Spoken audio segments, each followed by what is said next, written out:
Good afternoon, and thank you for all being here. It's my great honor to welcome His Highness the Amir of Kuwait to the White House. The United States and Kuwait share a strong and enduring partnership. We recently commenced the 27th day of remembrance of Saddam Hussein's invasion of Kuwait, which we all remember so well. The United States is proud to have contributed to the liberation of Kuwait and for the friendship we have built together in the years since. Today, we reaffirm our commitment to our shared security interests and recognize Kuwait's critical contributions to regional stability. We also thank Kuwait for its humanitarian leadership and for its partnership in the fight to destroy ISIS.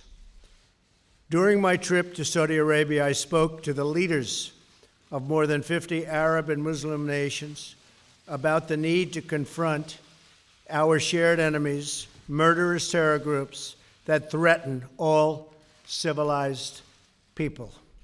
Every responsible nation must work together to strip these groups of their territory, their financing, and the false allure of their evil ideology. I applaud Kuwait for its role in this effort and encourage all nations in the region to do their fair share in defeating those who wage war on the innocent. Each nation in the region must decide what kind of future they want for their own children, one of violence or one of peace.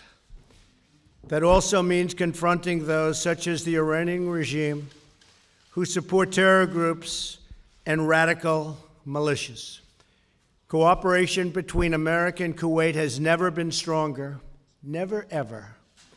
The FBI and the Kuwaiti government are expanding our counterterrorism and intelligence sharing efforts. We're making progress on promoting Kuwaiti investments in the United States. They're making tremendous investments in our country. They have great confidence in our country. We're also entering a bilateral agreement with Kuwait regarding customs enforcement. During the same period and the same trip to Saudi Arabia, which was my great honor, representing our incredible country, His Highness personally asked me to expedite a $5 billion agreement for the sale of American F/A-18 Super Hornet fighting jets for Kuwait. I am pleased to report that the State Department has now authorized this transfer and purchase, which will not only strengthen our mutual security, but will greatly benefit American workers.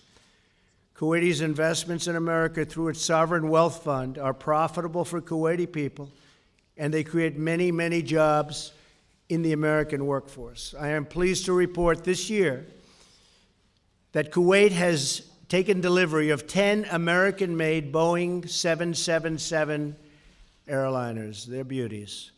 American workers build the best planes in the world by far, and we want them to be made available for those countries that want them. And Kuwait has been a big buyer of commercial airliners made by Boeing and others. Our partnership extends beyond shared economic and security interests. We're signing a memorandum to deepen the close educational ties between our two countries, enhancing English language, and that's what we're going to be doing. We're enhancing the whole relationship through the use of the English language, and that is something that's very exciting, I think, for both of us. I want to thank His Highness for his leadership role and the role he's playing to help the nations of the Gulf Cooperation Council follow through on their pledges from all over, because we went to Saudi Arabia and the pledges of ending terrorist financing came from every country in that magnificent room on that magnificent day. And we are addressing the ongoing GCC dispute, and the Emir is leading those discussions, and hopefully it'll be resolved very soon. We call on our GCC and Egyptian allies to focus on our commitments at that Saudi Arabia summit, to continue our joint efforts to drive out and defeat terrorists, Qatar, Saudi Arabia, United Arab Emirates, Bahrain, and Egypt are all essential U.S. partners in this effort. We have great relationships with all of them right now, maybe better than we've ever had. We will be most successful with a united GCC. Tomorrow, Secretary of State Tillerson and Foreign Minister Al Sabah will chair the second U.S.-Kuwaiti Strategic Dialogue. By strengthening communications with allies like Kuwait, we send a strong message to both terrorist organizations and regional aggressors that they cannot win. They will not win. They cannot win against us. And our military is getting stronger and stronger and stronger. And that those who cherish and value human life will always prevail. I want to thank His Highness for joining us here today. The United States values its close friendship with Kuwait and its people, and we look forward to strengthening these bonds even further. Together, we will show the world that the forces of destruction and extremism are no match for the blessings of prosperity and peace. Thank you very much. I appreciate that. Thank you.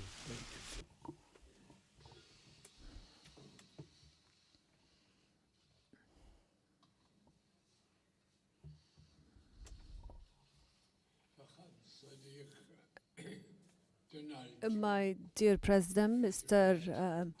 President Donald Trump, Your Excellencies and Highnesses, ladies and gentlemen, I'm delighted and my delegation to be here today in Washington, this great city, in response to the invitation that His Excellency, my friend, President Trump has extended to me. I would like at the outset to reaffirm and send once again our condolences to the President and the people, the American people, about the victims of Harvey hurricane that hit Texas. And we are deeply affected by the human losses and the huge destruction in public facilities and property. I pray to God Almighty that He would make this the coming hurricane that is about to hit Florida, for it to be a harbinger of goodness, not evil.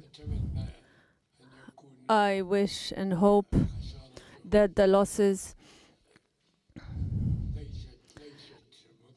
would not be harmful to the American people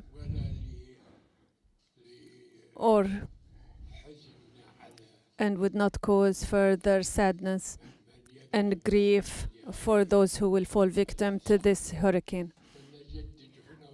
Once again, we reaffirm that we stand by our friends in the U.S. In fighting and confronting this issue. We have held deep and comprehensive discussions that reflect the depth of our bilateral and historic relationship and advanced relationships in all levels at the political, economic, and military and security levels, in order to serve the mutual interests of our two countries and people. I here would like to commend the commitment that we have sensed here on the part of the U.S. about the security of the state of Kuwait. And within the framework of these relations, we remember with great gratitude the great role that the U.S. played when it assumed the leadership of the international coalition that liberated my country from the throes of the invading Iraqi forces and restored its freedom. And this memory will remain forever in the minds of the Kuwaiti people.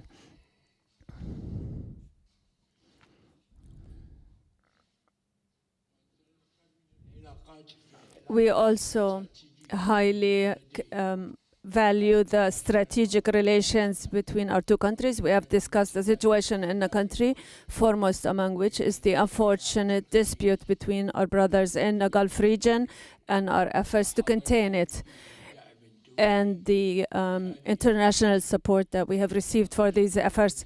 We have also discussed our common efforts in cooperation with the international community in fighting terrorism and ending the sources of funding for it. And in this regard, I would like to commend the prominent role that the United States plays in combating terrorism, especially the recent victories against terrorism. And we have also discussed the situation in Iraq and the catastrophic situation in Syria and Yemen and Syria and Libya, and we affirmed the need to end the fighting there through dialogue between the various disputing parties, and we have affirmed the necessity of the Security Council to shoulder its responsibility in maintaining international peace and stability,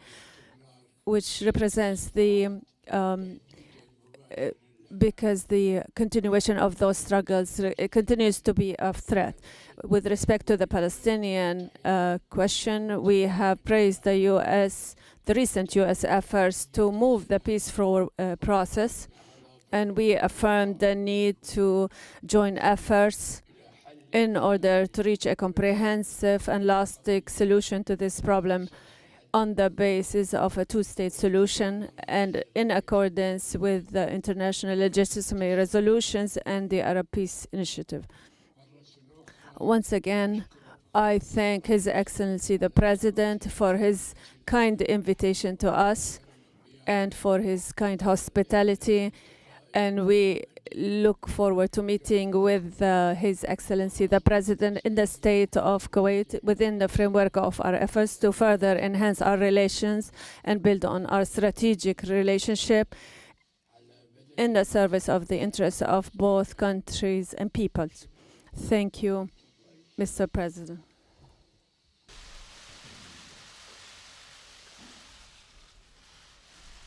All right, we'll take a couple of questions. Go ahead. Yeah.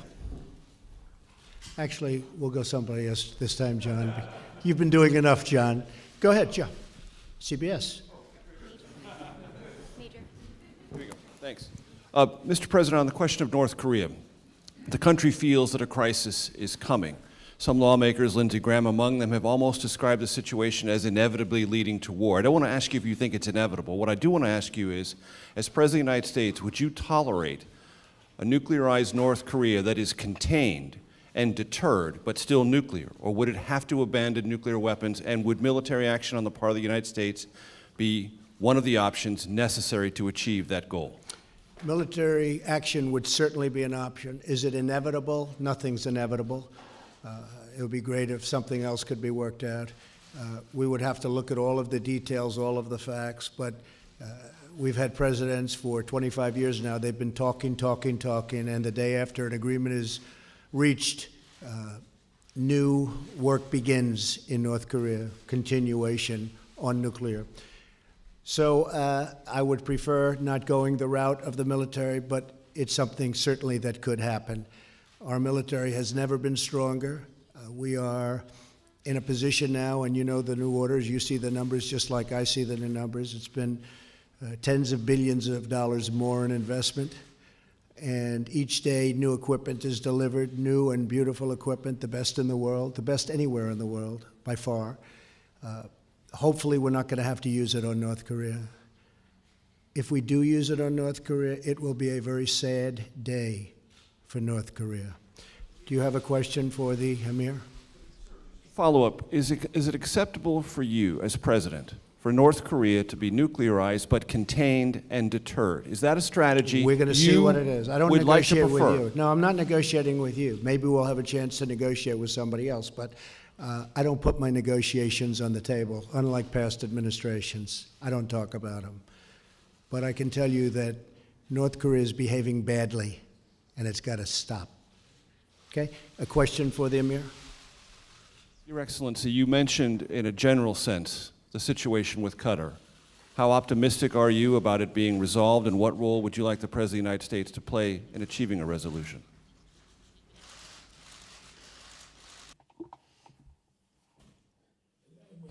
We still have hope that the dispute would be resolved between Qatar and its neighborly countries in the GCC, especially that our friends in the US and our other friends are assisting us in resolving this issue. I am optimistic that the solution will come in a very near future, God willing.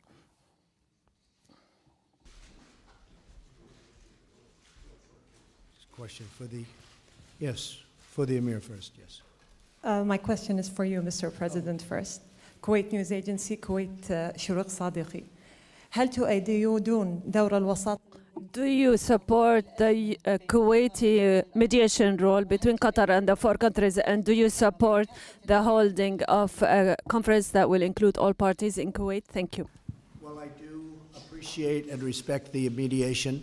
I would be willing to be the mediator. I was telling the Emir before that if I can help between UAE and Saudi Arabia, where I have a very great relationship. I spoke with the king yesterday, King Solomon. He's a friend of mine, and we spoke on unrelated subjects, but we had a long conversation. If I can help mediate between Qatar and, in particular, the UAE and Saudi Arabia, I would be willing to do so. And I think you'd have a deal worked out very quickly. I think it's something that's going to get solved fairly easily. Kuwait has been really the leader of getting it solved, and we appreciate that very much. But I do believe that we'll solve it. If we don't solve it, I will be a mediator right here in the White House. We'll come together very quickly. I think we'll have something solved. أحمد مكي Ahmed Makki, سيدي حضرة صاحب السمو حفظكم الله ورعاكم هل تم التأكيد Mr. Amir, in light of the regional conditions in the region, has there been an assertion on the role of the U.S. commitment to the security of the state of Kuwait? Thank you. Thank you. And you have heard now what His Excellency the President has said about the relations between Kuwait and the U.S. and its assertion of its commitment to the security of Kuwait. And this is not something new. And don't forget that the United States has managed with its other allies. When Kuwait was occupied, it liberated Kuwait from Iraq within a few months. And this is something that the Kuwaiti people remember very well, and everybody also. And we here thank the United States and the American people for that. Thank you. Go ahead. Thank you, Mr. President. Nadia Bilbisi with Al Arabiya Television. You dispatches a team to Israel and Palestine, and you're about to meet the leaders of both countries in the UN soon. Do we expect a new American initiative to move the process forward? And if I may, sir, the UN has just published a report about Syria's Assad regime using chemical weapons. They said that basically use it more than two dozen times. Does that mean that President Assad is immune now from any prosecution? And what can you do to stop the further use of chemical weapons? Thank you. Well, first of all, the Palestinians and the Israelis, we are discussing, we are working. They say it is the world's most complex and difficult deal. You know that. But it is something that could happen. I believe that the relationships that we have with both can help. It's an event that's just never taken place. Sometimes people think they're close and it never happens, or it never happens successfully. I think we have a chance of doing it. I think the Palestinians would like to see it happen. I think the Israelis would like to see it happen. And usually when you have two groups that would like to see something happen, good things can happen. So I think there is a chance that there could be peace. But again, I say that a little bit reluctantly.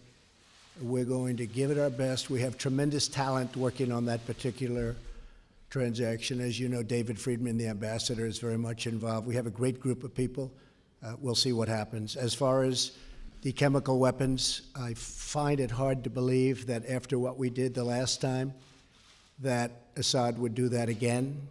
I haven't heard what you just said, but I find that a little bit difficult to believe.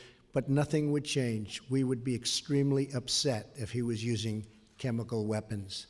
As far as Syria is concerned, we have very little to do with Syria other than killing ISIS. What we do is we kill ISIS. And we have succeeded in that respect. We have done better in 8 months of my presidency than the previous 8 years against ISIS. So ISIS is rapidly disappearing, as you know, and that's because of our great military. The military has been absolutely incredible in terms of what they've done with ISIS in Iraq and in Syria. Do you have a question for the Emir? سمو الأمير Yes, Mr. To the Emir, all the parties are holding on to their own positions with respect to Qatar. Where do you see a breakthrough in this dispute? Do you see any indications to make us believe that this crisis will come to an end? The hope has not ended yet. I would like to affirm that Qatar is ready to meet all the demands that were put, the 13 demands that were presented, and is ready to sit at the table to negotiate and to discuss with us all everything related to the dispute between the parties, the Gulf parties. As you know, we have 13 demands that were presented, and we know that not all of these 13 demands are acceptable. But if we were to sit down together and discuss these 13 demands, and we have indeed accepted them, and Qatar has accepted them, we would be able to resolve all 13 demands, all the issues and points that harm and relate to the dispute between the countries of the region, and anything that harms the interest of our other friends. Thank you. This all began because of the fact that there has been massive funding of terrorism by certain countries. And what I want is stop the funding of terrorism. And we're going to stop the funding of terrorism. And if they don't stop the funding of terrorism, I don't want them to come together. But I think they will, okay? You have a question?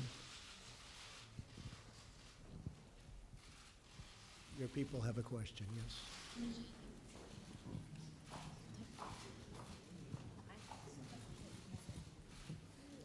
Go ahead, to the Emir. سمو الأمير Your Highness, I'm Said from Al Jazeera. Mr. President, we talk about Kuwaiti mediation and supporting Kuwaiti mediation. Are the tracks and a meeting that happened in Kuwait which receive U.S. and international support? Is there in reality something clear and a breakthrough that has been accomplished in this crisis? Are we about to see at the beginning of a breakthrough, or Your Highness, are the issues so complicated? We talked about a deep discussion about all the issues. what is the real issue and complicated issue at the heart of this dispute. We would like to find some information. Where is the problem here, so that we can solve it? Thank you. First of all, I would like to say there is no problem that cannot be resolved. True, it's complicated, but when we meet at around one table, and now we have an affirmation from the country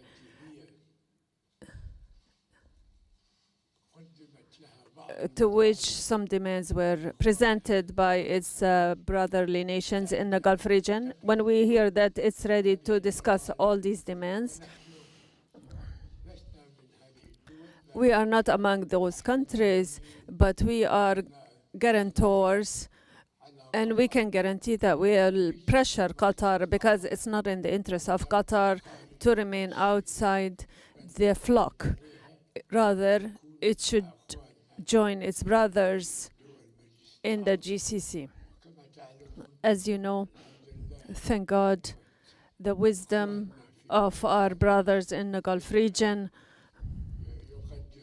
they should appreciate the situation we're in today, the situation in Syria, in Iraq, in Syria, and in Libya. Now is the time that we have to forget all these differences. It's true, we have we're descended into some not very healthy issues, and especially in the media. But in spite of all of that, we were one of the most people to be affected by this situation, by what our brothers in Qatar have done. But when that happened, and before this dispute came into existence, we met with our brothers in Qatar and put an end to this issue. And this is now a normal issue. We met in Riyadh in the presence of President Trump, and there was no one who to say that there was a dispute between us, but suddenly this dispute came into existence. Thank God now. What is important that we have stopped any military action.